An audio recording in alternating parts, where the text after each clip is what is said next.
All right, I think I'm all set up here, so we'll probably have some more people trickle in, but I will introduce myself.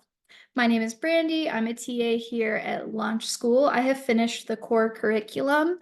I myself was on the Ruby track, but I've done a lot of work on the Python track that's relatively new. So if you're in the Python courses, then you probably recognize my voice because I made a lot of videos for that course. Um, so when I first came to launch school, one of the things that I struggled with was staying organized and building good habits. I'm not the most tidy person naturally, and so that kind of transferred over into how I coded. I'm often tempted to just get things working and then move on, and I didn't do a very good job of documenting my progress or writing clear code. And so that's why I put together this workshop because now I've learned and I've made a lot of changes to be able to write neat, clean code. And so I'm able to work on bigger projects with other developers without driving them crazy. But I wish that I had started these habits sooner. I wish that someone had kind of laid out all of the bad habits that I was doing and told me what I should be doing instead. So that's what I'm doing here. And some of these things are just formative habits. Some of these aren't going to necessarily apply to you. It depends on where you're at, but it's good things to start thinking about so that when you're further on in the curriculum, you've practiced them now when it isn't as critical, right? So if you start early, the easier it's going to be when you move on. So that's kind of why I built this workshop. Let me see. I'm going to do a few housekeeping things. I'm going to drop a feedback form into the chat. If you think you might have to leave early for any reason, go ahead and grab that feedback form just so you can give me some feedback. We do these for you. So if it's beneficial, let me know. If it's not, let me know. If it's a little bit of both, let me know. I like to get feedback and change them on each iteration based on feedback, just to make sure that it's the best use of time for you guys, because that's who it's for. Additionally, you can use the Q&A today. I try and answer questions as I go, especially if they're relevant to the current topic. So if something comes up, go ahead and drop it in the Q&A. For more casual discussion, if you just like have some thoughts on something that I'm saying, or you want to, I don't know, chat with the other people here, you can use the chat as we go. So feel free to use the chat. Feel free to use the Q&A. I think the more people interact, the more fun it is, the better time we have. So please make sure to do that and grab the feedback form if you need to, and we can go ahead and get started. So who is this workshop for? Everything we cover today can be applied to any level project. So whether you're making a program to calculate the area of a circle or developing a huge web application, all of these topics are relevant. This presentation is best for beginners. If you're brand new, these ideas are going to get you thinking about good habits that you can form from the start. And it's made in particular with prep students in mind. So if you have some experience, you can also use this to reflect on habits that you already have and on how these can be used to improve what you already know. This is especially true if you have any experience in terms of self-taught programming, because the internet is a wild place, and the code that you see on Stack Overflow or elsewhere, LeetCode, Code Wars, is usually not the best representation of what good code looks like. So I think it can apply to everyone, best for beginners, but I think everyone can take something away from it. Oops, too far. We're going to talk about first what is clear code. We're going to put kind of a definition on it. We'll talk about why it's important. I'll try and convince you that you should care. And I think the big thing to take away from that section is that working code is not synonymous with good code. Definitely want our code to work, but that doesn't mean you've done a good job. We'll also talk about some nitty-gritty details like naming conventions and patterns, really practical things you can apply. We'll talk about structuring and formatting your code, and I'll finally talk about workflow, just some tips to make sure that you apply all of your habits as best as you can. And then finally, we'll have some time for a Q&A. Hopefully, we'll see how the pace goes today and how many questions come up as we go. So let's define what it means for code to be clear. I have a quote that's pretty famous: programs must be written for people to read and only incidentally for machines to execute. So readability is something that we'll talk about a lot today. Being maintainable and expandable is a bit harder to put into words, but I think that you'll start to get an idea of what this means and how you can apply it to your code. And to get started, let's just look at some concrete examples of what I like to call clever code versus readable code, since readability is one of the biggest factors in having good, clean code. So we have some clever code.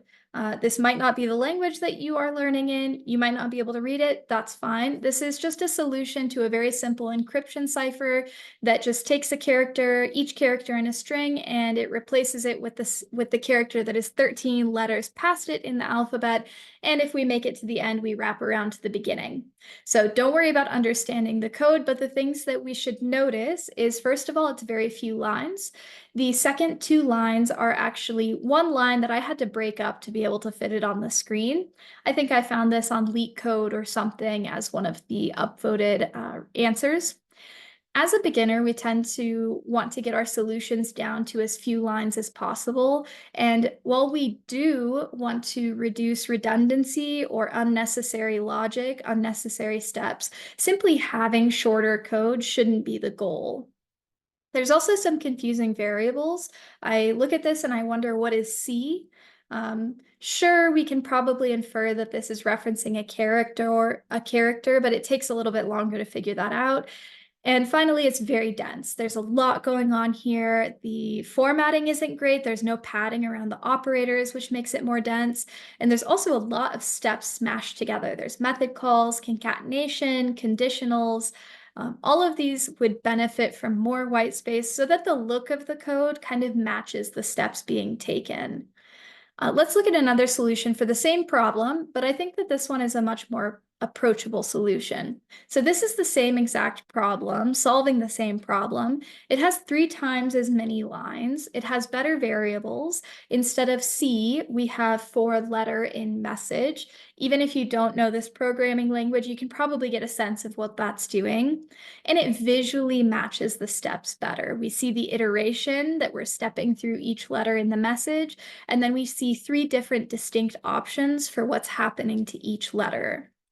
If you aren't able to read this code yet, don't worry. Just notice how the indentation breaks up the steps and the words that you can read are less cryptic. So readability is a huge part of writing clear code. And let's just touch a little bit on the ideas of code being expandable and maintainable, even though at the beginning, you're going to focus most on readability. So when we talk about being maintainable, what we really mean is, how easy is it to implement changes or debug our code? If a change needs to happen to our program, do we feel kind of lost about how to approach that change or where to start? When we talk about being expandable, we mean, how easy is it to make our program larger? Can we add to its functionality, or is it so specific and hard to approach that it doesn't feel like we could make it do more? And finally, being well documented means that the code includes everything that we need to understand it. So this means readability, this means self-explanatory names when it comes to your function names, your variable names, and it means extra comments when they're needed. And everything that we're going to talk about today will help us bring our code closer to this goal of readability, maintainable, expandable, well documented. Okay, why is it important? Why should you care? I think the first and foremost thing that we should recognize is that debugging code is very hard. You're going to spend a lot of time debugging, and having messy code makes it so much harder. I see it all the time in interviews that people will have kind of messy code because they want to hurry up, they want to get through because they're on a limited time frame, and then that comes back to bite them because they can't debug what they've just written. As we mentioned, we also need to be able to add on to our code and maintain it as its requirements change.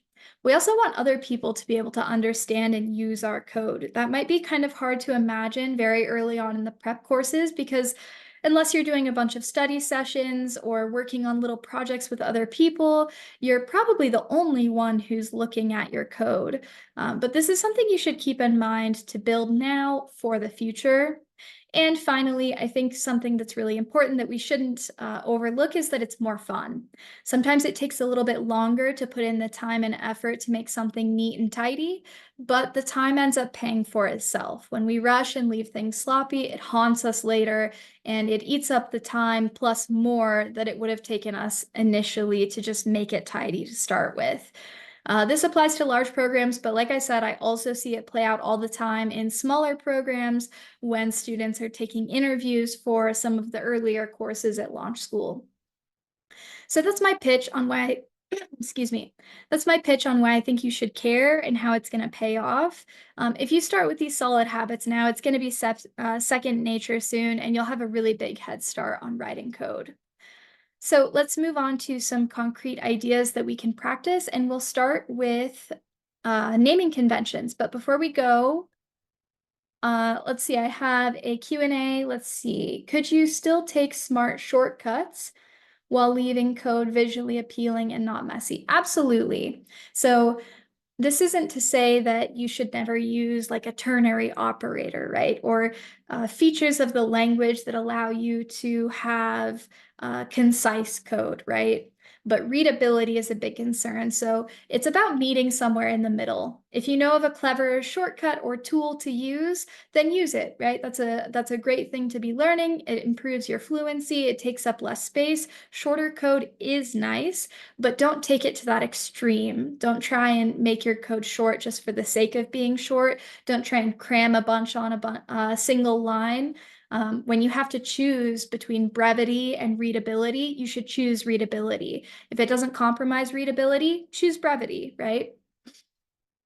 Good question. Okay, naming conventions. They depend on the language, but in all languages, we should strive to have consistent and meaningful variables and method names.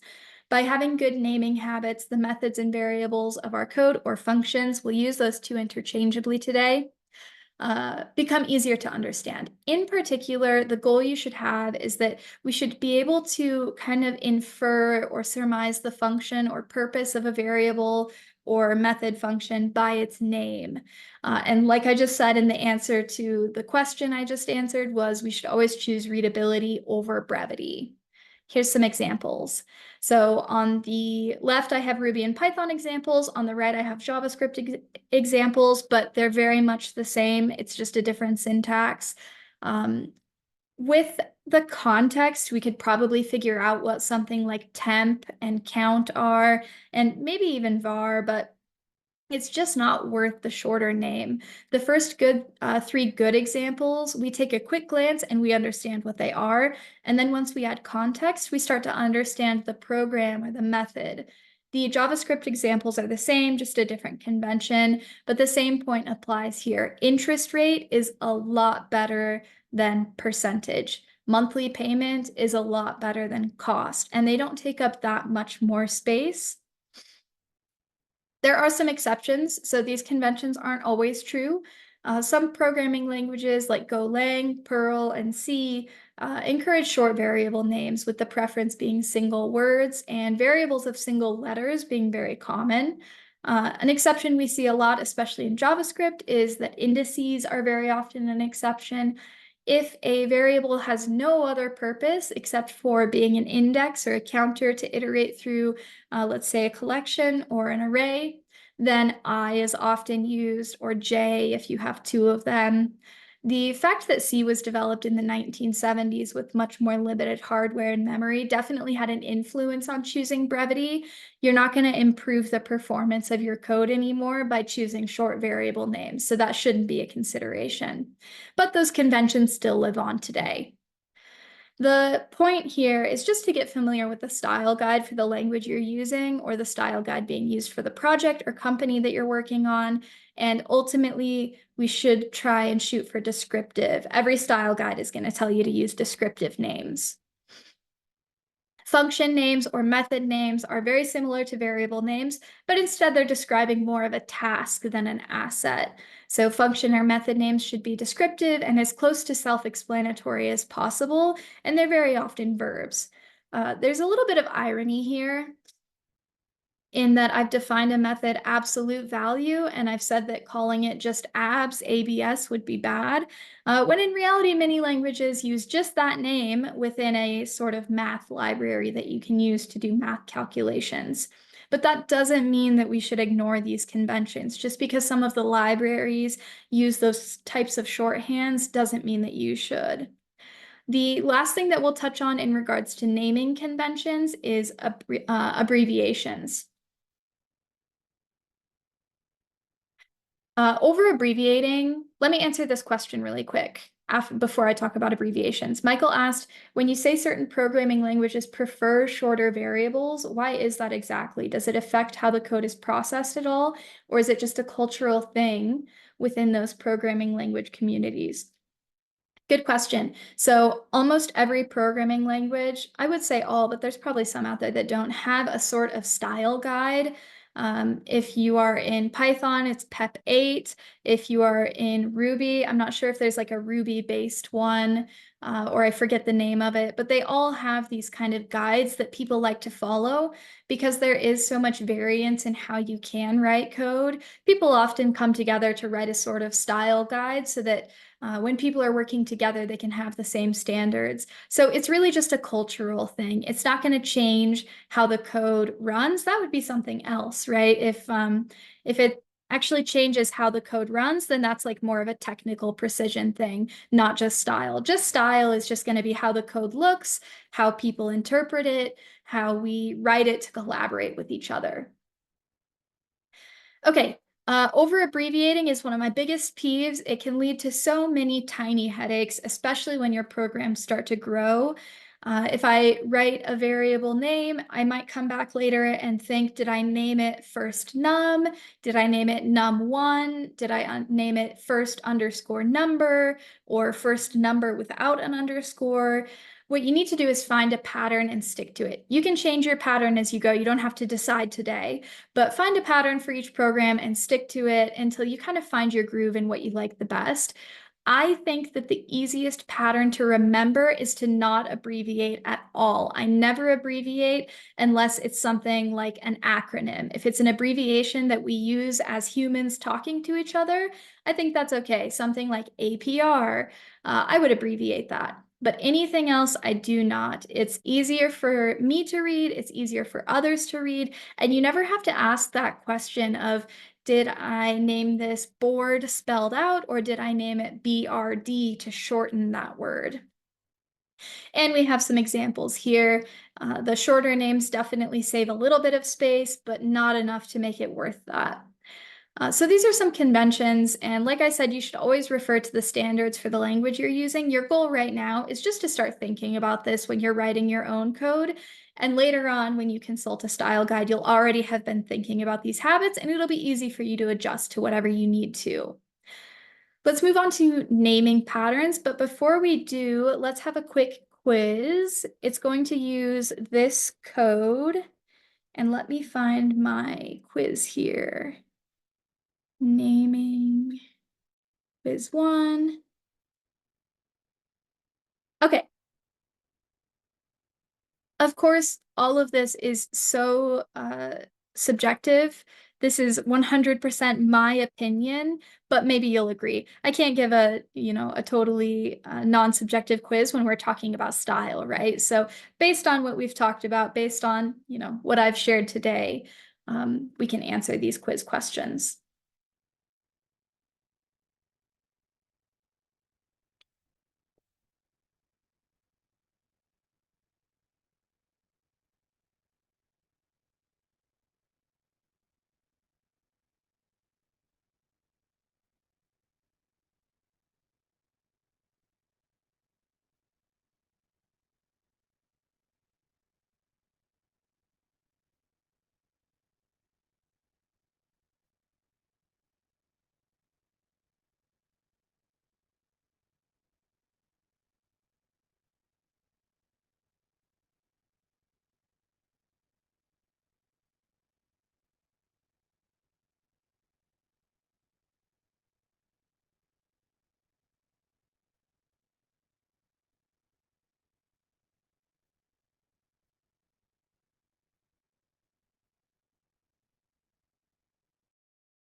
Right, just a few more seconds and I will start discussing these answers.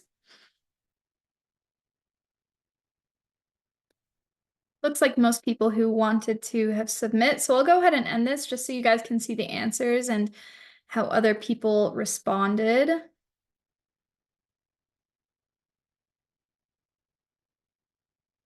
So the first one, change string to sentence to be more descriptive. Love that. I don't mind that this is string right now, but since we're implying that the string includes words, then it's clearly not a serial number or some other type of string, right? It's a sentence. So that's a nice one, not totally necessary, but I think it's a good touch. I always try and ask myself when I'm coming up with a variable name, what is it? Which seems really silly, but it's a very simple question. But what is it I'm trying to represent?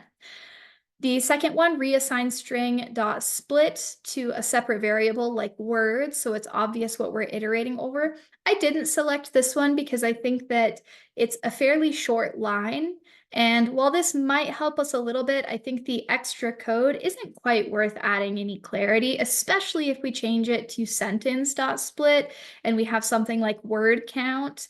So I think that might improve it, but I don't think it's something that I see as like a really sticking point in this code right now. Change CNT to count, absolutely. I do not think it's worth saving 2 letters. And even better, the next one is to, oh, at the bottom we have changed CNT to num of words or word count. I like word count. Those are both good. I would also be okay with count because the function name is count words. So either way, I think it's a nice to have word count though. At least let's not abbreviate it to CNT. And then the second to last one, change count words to count words with the O in there. It makes no sense to have these types of abbreviations. We didn't take the vowels out of count. We did take them out of words. I'm not sure why. It seems a little crazy, but you'll see stuff like this all the time, just kind of random abbreviations that aren't super helpful. So I would just try and avoid those. One that we see very often early on in launch school is the abbreviation of board to BRD. So just keep that in mind. Okay, let's move on. Naming patterns. So this has less to do with how you structure the name of a variable or method and more to do with how you choose multiple different related variables or methods. It can be helpful to have some patterns within our programs that we develop early on and we can lean on as it grows. As code grows, it's hard to keep things organized. So the more tools that you can employ for organization, the better. Having functions and methods in itself is a tool. Naming patterns are a tool that we can layer on top of that to help us even more.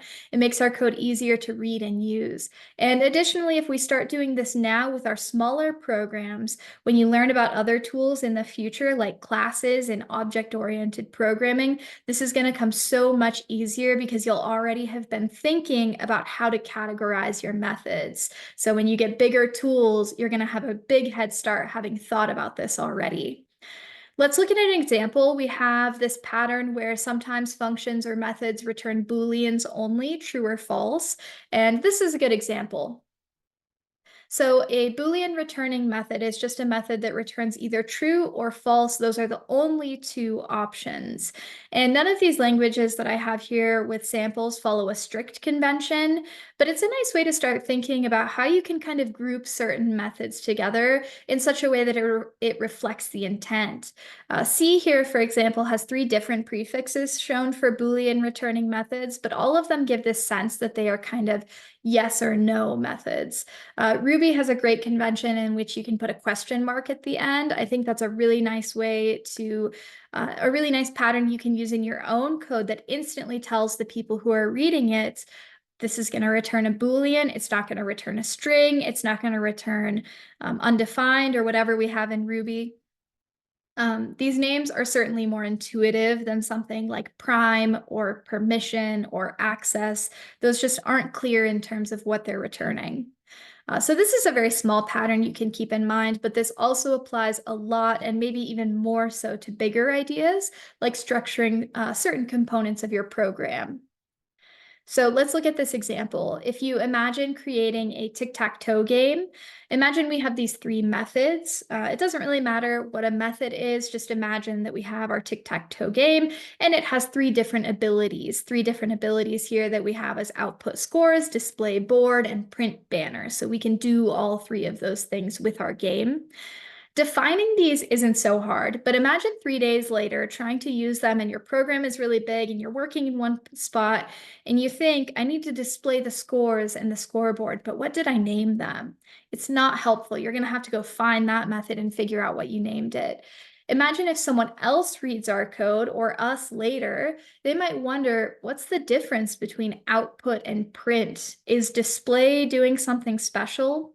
If all three of these methods are doing similar tasks, like displaying some information to the user of our game, it would be much nicer to have something like on the right-hand side where we have print scores, print board, print banner. It's easier to remember. We can group them in our project in the same space and almost forget about them.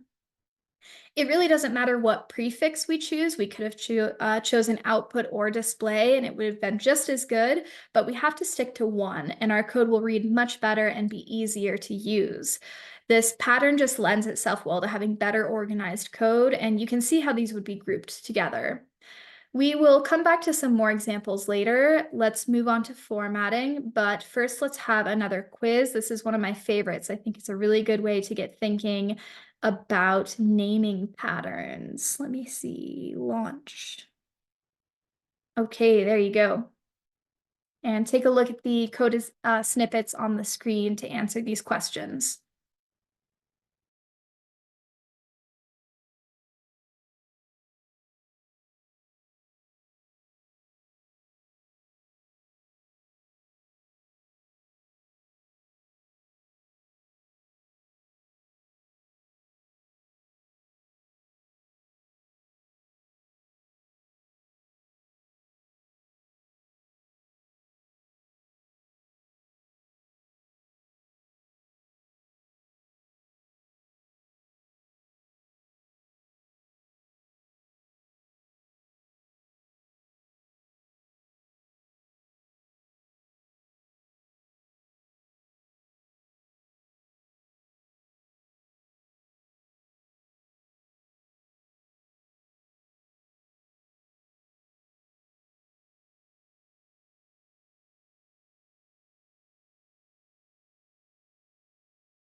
Okay, I'm going to start discussing these just so that we don't end up running out of time. I know some people are still working on this, so I won't close it quite yet.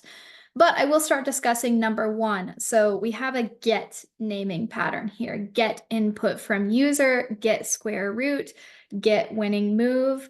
While I can appreciate that these all probably have return values, most functions have return values. All functions have return values. Sometimes they're meaningful, sometimes they're not.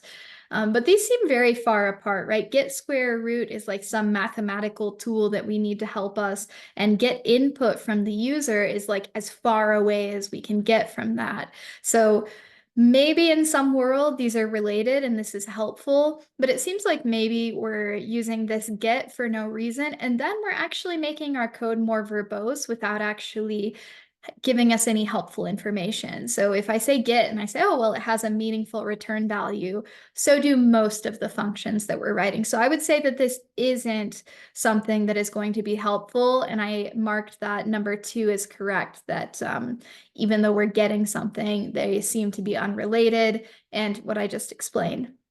Let me end this so you guys can see the answers yourself on the screen. My subjective answers, see my opinion. Number 2, does the display naming pattern seem to be helpful? We got mostly yeses here. We got a few maybes and some nos. It's true that they're displaying totally different things, so it is almost impossible for us to know because we can't see the bigger context. You know, if this is a very small program, maybe this is a bit silly, but if it's a bigger program, maybe it's helpful. I would say yes, because they all seem to be sharing something with our user. It seems like they're not changing the state of the game. It seems like we're not getting meaningful return values from them. It seems like their task is really just to print something to the screen. And so we're going to categorize them as display. And now all of my display methods, I can count on them to not mess with my program too much. They're just printing. So I called this one a yes. I like this naming pattern. The last one is a little bit trickier. We have this game print display, game get input, game determine winner, game set score. This seems almost too wide reaching. They all seem very much related. They all seem like they're dealing with similar things. They're all part of a bigger game. But they're almost a bit too broad, that maybe we could group them into smaller sections and use more precise naming patterns, like ones that prompt the user for input versus ones that calculate scores or positions in the game. So those are my opinions. It seems like most of you agreed, but it's a good thing to start thinking about even if you disagree with me. I'll stop sharing that. Oh, I didn't share the results with you guys. Whoops. Okay, now I shared them and you can see, you can review those as we move forward if you'd like. Okay, formatting. So when we talk about formatting, we don't mean the actual code that you write, but rather how the code lays on the page. We'll talk about 3 main things: whitespace, indentation, and long lines. Let's start with whitespace.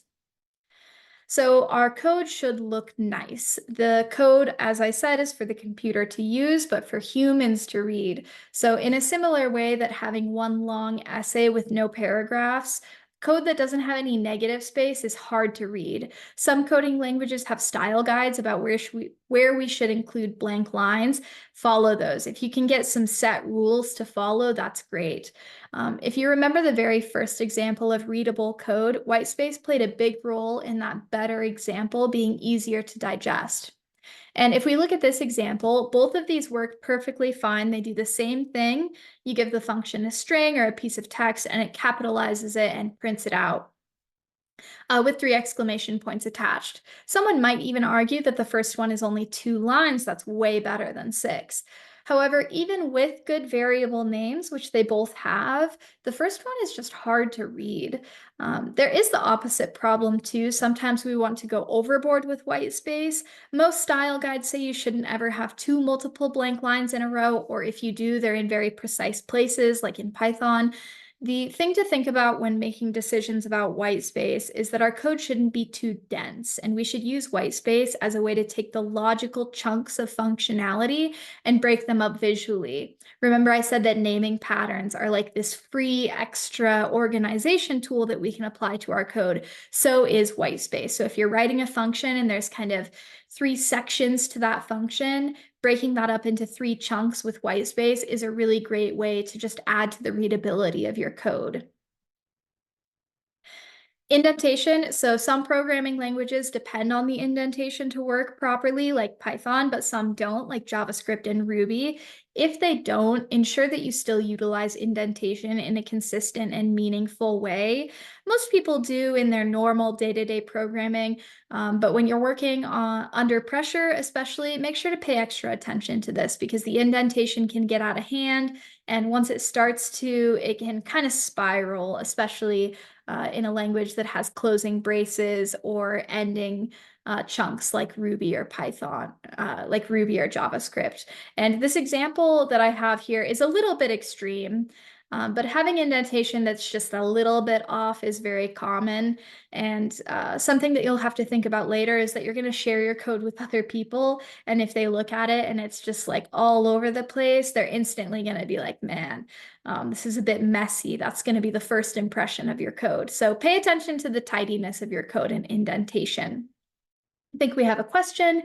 Is PEP 8 like the industry standard for styling, which we should generally keep in mind, at least for Python? Yes, PEP 8 is what most people use. If you're working for a certain project or company, they might have something more specific where they change some of those rules or give input on something that PEP 8 doesn't. So there's always exceptions, but PEP 8 is the standard for Python. Okay, so we don't have as many decisions to make about indentation. Those are usually pretty set for us. It's just up for us to follow those rules. But line length is very much a choice we make. So let's talk about our line length. So this is an example of a really long chain of methods. It is not important to understand what this means if you can't read this code. Just know that to uppercase, split, reverse, and join all perform some task on that initial string, Charles Babbage. Both of these programs perform the exact same task with no issues, but one of them is clearly easier to read, especially when it comes to the order of these operations. Sometimes the order can really mess us up. That's something that we'll have to debug. So the order in which we take these steps. As usual, there are usually conventions for a given language and style guide, but usually a line of code like the first one is frowned upon, and especially if it gets longer than that. You'll all be working with, as you move on into, in the launch school curriculum or on your own, you'll probably be working with a sort of line length limit. Sometimes it isn't a bunch of method calls or logic though, so let's look at long strings. There are a lot of ways to break up long lines. One common example is long text, like I was saying. These are all valid ways to represent a long line of text in JavaScript. And you might think, well, JavaScript, that's crazy, but Python and Ruby each have just about the same number of ways to break up long lines of text. But all of these are problematic in their own way. So the first one, even if I made it very small, can't even fit on the slide. The second one probably looks best, but you can imagine how easy it is to miss a space or have an extra. And one of the big problems with this is that what if I need to search for my file for where I have some text like long, comma, space there? That's in this string, right? Once it's produced, but I can't search my file for that. Here, it's not going to show up. The third one looks a little bit less nice, but at least we don't have any characters like plus or slashes between the lines. I still can't search for something that spans multiple lines without knowing that there's a new line. And when I print this out, it prints the strings out on separate lines like it's shown here. That's sometimes useful, but maybe not what we want. The fourth one is all right, but it's pretty easy to mess up. If there happens to be a space after one of the slashes at the end of the line, my program won't even run. So the point is that there's usually a trade-off. Almost everything has a trade-off, the pros and the cons. Usually we should break up long lines. Sometimes, though, we shouldn't. With long strings of text, if we have a bunch of them, we might actually choose to extract them to a separate file. It's just up to you which one looks best to you and what works best for whatever project you're working on. So that's just a quick dip into formatting. Just keep those little three things in mind, can make a big difference. Let's have a little quiz on formatting. So we can take a look at this code. Let me launch that poll. Oops, I have to end the last one. Sorry, please hold. Stop that one. Launch this one. Okay. Have a look at this code. Have a look at these questions that, again, are my opinion. But what could make this code better in terms of formatting?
All right, we've had a couple of minutes on this one. This one's a little tricky. So let's go through the answers. I'm going to end it. So sorry if you're getting cut off, but I want to make sure you guys can all see the answers as we go through it. So number one, I'm surprised no one answered this. I can usually get someone on this first one to put a blank line between the definition and the for loop. Not necessarily. I would usually wouldn't start a function with a blank line. So nice job on that. Put the call to console.log on a new line since it's within the loop. Absolutely. So maybe in some cases, this is okay to have everything on a single line. But in this case, I would say that we have a lot going on that line already because we are using JavaScript. We have I equals 1, I less than or equal to n, I plus equals 2. So we have a lot going on there. Let's go ahead and pop the console.log onto a new line. Fix the indentation of the for loop. It might be a standard of 2 spaces or 4, but it's unlikely to be 3. Even if you aren't familiar with JavaScript, this kind of, sticks out as a smelly little bit here that it is 3 spaces. It's probably should be 2 or 4. Most people go for 2 in JavaScript. The next one, outdent the final curly brace so that it aligns with the F in function. Absolutely. That's a standard of the language though, so it might not be obvious. It could maybe just as easily be the next one to indent the final curly brace so that it aligns with the opening curly brace. That's not the case in JavaScript, but that's very language specific. But as long as you're paying attention to it, that's fine. Put spaces between the operators and assignments. So I space assigned to space 1 instead of all smashed together. Absolutely. This is one of the things that you'll see all the time in the wild where people aren't padding their operators. It's way easier to look at and read when you have padding. Most of the style guides say to pad your operators. So I strongly recommend you always get into the habit of doing that. The last one's a little bit tricky because I just said that you should pad your operators, but we don't usually pad our parentheses. Visually, parentheses are kind of like little hands holding whatever we want to put in the middle, and we don't really need to pad those. So operators, yes. Parentheses, we don't need to pad. Okay, let's move on. It looks like a few people are having to sign off early. Thank you so much. I hope you'll fill out the feedback form, and let's move on to code structure. So formatting had to do with how we laid out the code that we've written. Structure is going to dive a little bit deeper into the decisions that we make when we're writing our code. Let's start with parameters. Before we jump in, if you're unsure of what a parameter is, just think of it as if we have our sign up player function, then it's a set of instructions, and the name, weight, height, age, sport are all details that the instructions need to be able to work. The point of this slide is that we should avoid very long parameter lists. This leaves a lot of room for errors and makes unreadable code. In this case, it's much easier to package up all of these details into a person object rather than passing in their attributes all individually. Long parameter lists are hard to understand, hard to test, and difficult to maintain. And it's okay if you don't know what it means to have a person object that contains all of those details right now. It could be as simple as a sort of list or a dictionary, hash map, whatever you're using to save those details in and assign them to a different variable. What's important is to see that these long parameter lists leave room for error. Some languages won't let you invoke a function with the wrong number of arguments or wrong types of parameters, but some will, and it can be really hard to avoid these bugs and track them down when they do happen. And even if we do get all of the parameters in there, imagine how easy it is to mix up all the different variables. Like we have height and age, they're probably both integers. That's going to be hard to debug. In the second example, I've taken all of these details that we need and split them logically into 2 different chunks of information. So this isn't to say that you should just grab everything and pop it into a dictionary and call it a day. Sometimes we should logically split them up into 2 different chunks or 3. Sometimes we need to pass in something different, like an object that contains all the information we need, but sometimes we should just have 2 different methods. Sometimes having too many parameters could be an indication that your function is doing too much, if we have one thing that's trying to hold on to too many tasks. So this is super important. This is a really good rule of thumb: one method, one task, one function, one task. And this is kind of a before. I see this all the time as a sticking point for beginners as they start to write bigger programs. So start thinking about it now. When we look at this piece of code, we have a method that seems to be checking if a user is valid and then saving that user if it is. When we first write this, that might make perfect sense. We might always be saving users after checking if they're valid. This seems okay now, but let's imagine that maybe later we want to see why a user isn't valid and do some other logic if they aren't valid. Or maybe we want to save users for some reason with the same message. Should we copy and paste our saving logic to reuse it somewhere else?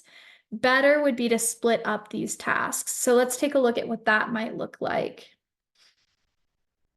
So in the second one, we have broken up our validation and our saving into two different methods. And now in our main program, we have some code that checks if the user is valid, and if they are, then we save them. So I think this is a lot better because you can save without having to check if they're valid. You can check if they're valid without having to save them. As your program grows, this is going to be easier to work with. We can make changes without having to work with both of these tasks if we don't always want to. We've also made a big step towards the code being more maintainable and expandable, and I think it's more readable. If this was hard to follow, that's okay. The takeaway is that when you describe what a method does, you should usually be able to do it without having to say and. If you're explaining what it does and you have an and, that might indicate that you have too much going on. Not always, there's definitely exceptions. Sometimes we will validate input and then return it. And so there's some exceptions, but generally speaking, try and see if you can define your functions or methods to do a task without having an and in there. Let's see, I have a question. In general, function parameter lists should be as short as possible, and if you need more detail, you can put those into an object. That is a very widespread generalization. I would say if you take it all with a grain of salt, yes. But it's hard to say without different scenarios, without looking at each case by case. But generally speaking, I think that's a good idea to have in mind. Okay, before we get into comments, let's talk about why they're important. They help others and future us. Whenever we talk about others, we're always talking about us who hasn't seen our own code in a while. It helps us to understand our code when it can't explain itself.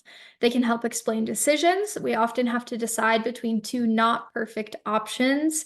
They can serve as documentation for the code. So let's talk about the different types of comments.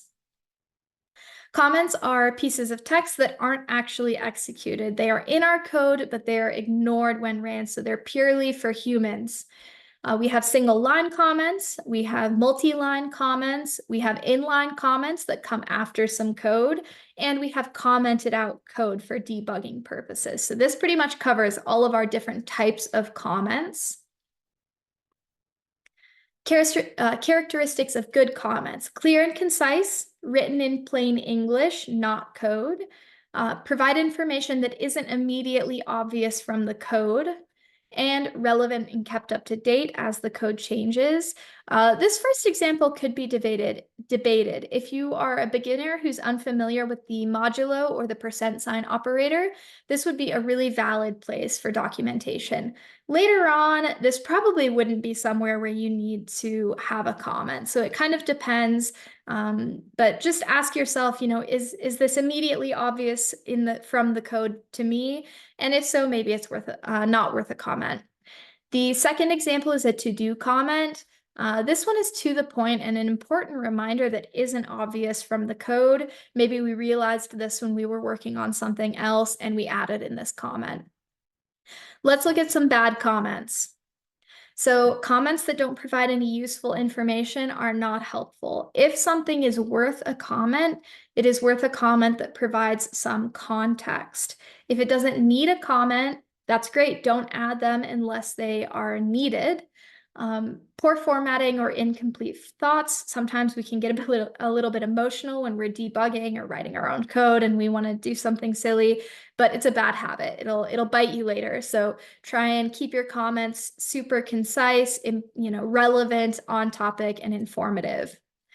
And finally, I don't have an example here because it isn't necessarily a bad comment, but when we're debugging, we very often comment out code. This is fine, but when you finish debugging, these comments shouldn't be here anymore. So if you submit code for a code review, for example, and you have code that's been commented out, you should try and get rid of that. Try and make a decision on which code you want to keep and get rid of the rest.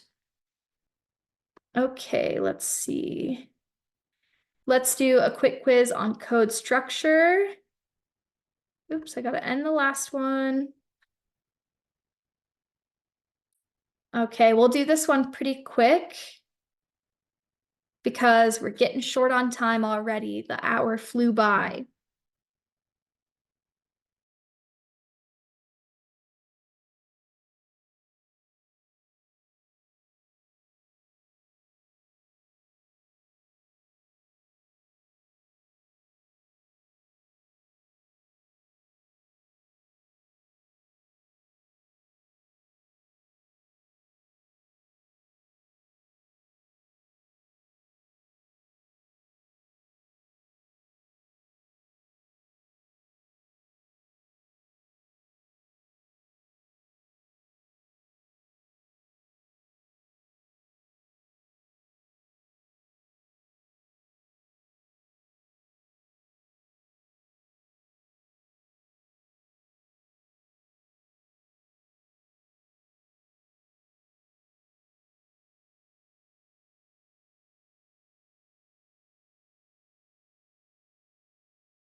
Okay, I'll go ahead and start talking about these. I'll leave it up for just a minute while I talk about it to let anyone else who wants to participate finish up. What are some good reasons to write a comment in your code? To keep an older version of a function to make sure the new version works before deleting it? Sure, but as soon as you're not testing that new version, you should be deleting the old version. You're also going to be using version control, which is a much bigger subject, but the point is that you'll never actually lose that old code, so long as you are committing your code frequently. So you can always go back and look. You don't need to keep all of the history on the page.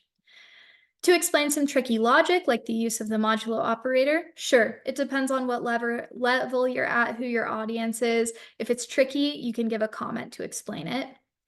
To make a to-do note for something that you'd like to come back and work on, sure, it depends on your style guide. In some projects, you use to-dos and some you don't. If you're working on your own, then it's up to you.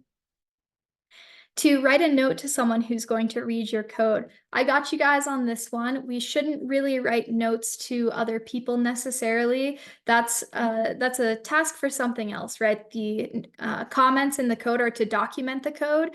If I need to write something specific, to a coworker, that should go to them or be a comment, on the version on GitHub, but that's outside of the scope of this curriculum, but we shouldn't probably be writing notes to people in our code.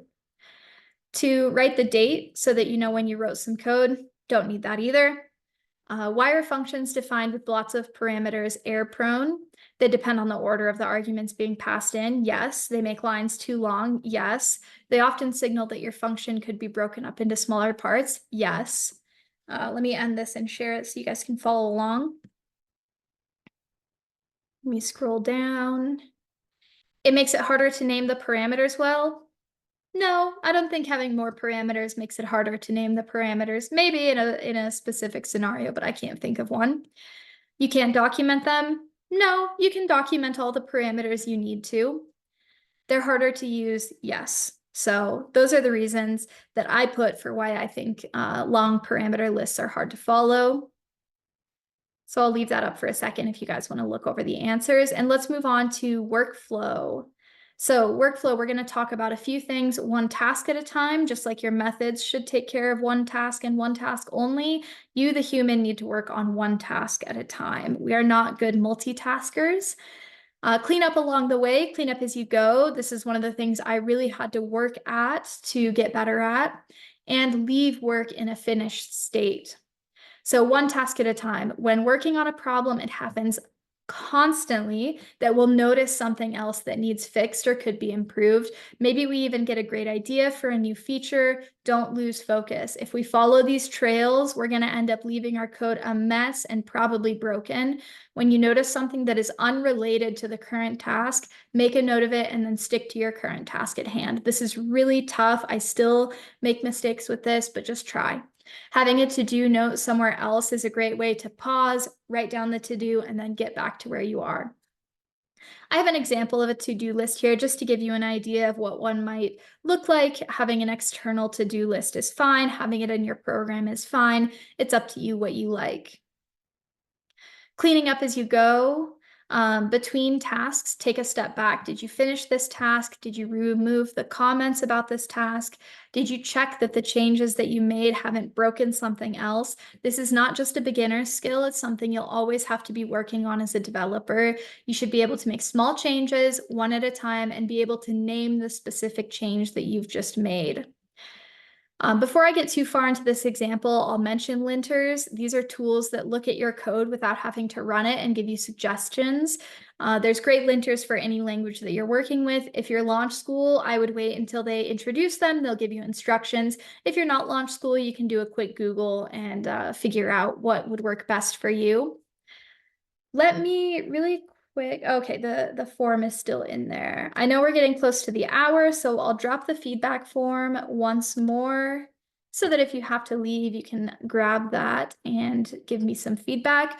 Otherwise, for anyone else who can stick around, I'll probably go just a few minutes over time. So in this example function, it prints out the numbers from 0 up to 100, incrementing by whatever value we pass in. And at some point along the way, I decided to use a for loop instead of a while loop. I have some code commented out, and that's okay to comment out our code like this. It's good to reference it as we change and make sure that our new approach is working well before removing it. But at this point, I'm confident in my for loop, and I should clean this up before moving on. Additionally, my linter is telling me that my variable I on line 2 is never used, and that's an artifact left over from my while loop. I don't need that now that I've changed it. So the code works just fine, but the linter is pointing out some cleanup that can be done. In this case, I could totally get rid of that second line. Cleaning up as you go is just going to save you a lot of frustration, and it can be thought of the equivalent of keeping a nice and tidy workstation. Okay. So leaving our work in a finished state, this is a good example of one that's a bit messy. Sometimes you'll make experiments, then halfway through decide against it and leave your code in a broken state. If you're working on the beginning prep exercises, this isn't a huge deal, but it's an opportunity to practice.